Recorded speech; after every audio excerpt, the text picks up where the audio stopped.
امام جعفر صادق رضی اللہ تعالیٰ عنہ یہ حضرت علی کے بیٹے بھی ہیں اور حضرت ابو بکر کے بیٹے بھی ہیں۔ سب سے پہلی بات یہ سنی ہے کہ جب ایران فتح ہوا نا تو ایران کی حکومت جب ٹوٹی، یہ بڑی بنیادی بات ہے، اس کو یاد رکھیں، اس میں 3 بہنیں جو شہزادیاں تھیں، کتنی؟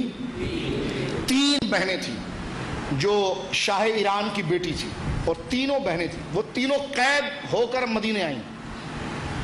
تو جو سب سے جو اصل شہزادی یعنی بڑی مرتبے میں تھی سیدہ شہر بانو، ان سے سیدنا فاروق اعظم نے نکاح کروایا امام حسین کا، دوسری بہن سے نکاح کروایا اپنے بیٹے عبداللہ بن عمر کا، اور تیسری بہن سے نکاح کروایا حضرت ابو بکر کے بیٹے محمد کا۔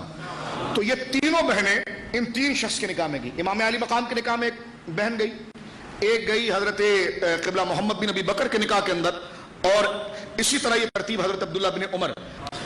عبداللہ بن عمر کے نکاح میں جو آئیں ان سے پیدا ہوئے سالم، محمد بن ابی بکر کے نکاح میں جو آئی ہیں ان سے پیدا ہوئے قاسم۔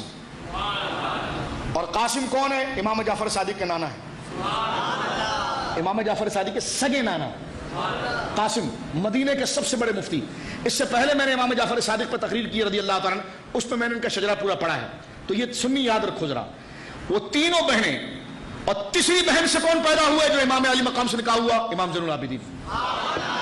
تو امام زین العابدین، حضرت سالم اور حضرت قاسم، یہ تینوں آپس میں خالہ زاد بھائی ہیں، خالہ زاد بولی۔ تو اب محمد بن ابی بکر ہیں، انہوں نے اپنے بیٹے کے لیے رشتہ مانگا، بلکہ اپنی باقاعدہ اور باضابطہ اس بات کو ذکر کیا کہ قاسم کا نکاح کسی اعلیٰ خاندان کے اندر ہو اور بات ہو، تو یہ چل کر گئے اور اپنے بھائی، اپنے بڑے بھائی سے عبد الرحمن بن ابی بکر سے یہ کہا کہ تم اپنی بیٹی جو ہے وہ میرے بیٹے کے نکاح میں دے دو۔ تو پھر حضرت ابو بکر کے 2 بیٹے، یہ تو عبداللہ بھی بیٹے ہیں، تو حضرت ابو بکر کے 2 بیٹے محمد بن ابی بکر اور عبد الرحمن بن ابی بکر۔ محمد بن ابی بکر کے بیٹے قاسم اور عبد الرحمن بن ابی بکر کی بیٹی، ان کا نکاح ہوا، ان سے بیٹی پیدا ہوئی فروا۔ کیا نام ہے؟ فروا۔ اور فروا کا رشتہ امام زین العابدین نے اپنے بیٹے امام باقر کے لیے مانگا، بولو سبحان اللہ۔ فروا کا نکاح ہوا امام باقر سے، اور ان کے بطن سے پیدا ہوئے امام جعفر صادق۔ آپ سمجھ گئے آپ؟ تو اس لیے حضرت امام جعفر کہتے تھے میں علی سے 1 دفعہ پیدا ہوا اور اپنے نانا ابو بکر سے 2 دفعہ پیدا ہوا، اپنے نانا ابو بکر سے 2 دفعہ پیدا ہوا، اس لیے کہ آپ کے نانا بھی ابو بکر کے بیٹے، آپ کی نانی بھی ابو بکر کی بیٹی، کیونکہ جب ان دونوں